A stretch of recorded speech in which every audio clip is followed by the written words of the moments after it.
உங்க மேல எனக்கு தனி மரியாதையே இருந்துச்சு பாஸ். ஆனா அதெல்லாம் கொஞ்சம் கொஞ்சமா குறைஞ்சினே வருது. ஏன் என்ன பாஸ் இது? என்னது இது? அப்ரோப்ரியேட். நீ இதை ஃபிக்ஸ் பண்றேன்னு நினைச்சேன். ஆமா நான் ஃபிக்ஸ் பண்ணுவேன். ஆனா நீங்க அதுக்குன்னு கொஞ்சம் கூட ட்ரை பண்ண மாட்டேன். உங்க மேல எனக்கு தனி மரியாதையே இருந்துச்சு பாஸ். ஆனா அதெல்லாம் கொஞ்சம் கொஞ்சமா குறைஞ்சினே வருது. ஏன் என்ன பாஸ் இது? என்னது இது? அப்ரோப்ரியேட். நீ இதை ஃபிக்ஸ் பண்றேன்னு நினைச்சேன். ஆமா நான் ஃபிக்ஸ் பண்ணுவேன். ஆனா நீங்க அதுக்குன்னு கொஞ்சம் கூட ட்ரை பண்ண மாட்டீங்களா? நீங்க வந்து நியாயத்தை பத்தி நீயே சொல்லியா? என்ன இது ஃபைமல் டானோஸ் வேலையா? ஐயோ என்னடா இது? டேய் கேக்குறேன்ல சொல்றா, என்னது இது? அந்த ரெட் லைன் என்னது? ஆனா அதை கண்டுபிடிச்சி ஃபிக்ஸ் பண்றது தானே பிரதர் உங்க வேலை. ஆமா என்னால தப்பான ஸ்பெல்லிங்லாம் மாத்த முடியும் தான்.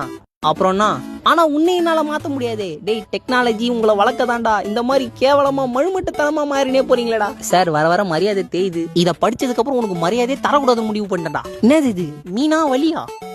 சொல்றா எங்க வலிக்குதா உங்களுக்கு? என்னதான்டா சொல்ல வராது மூலியமா?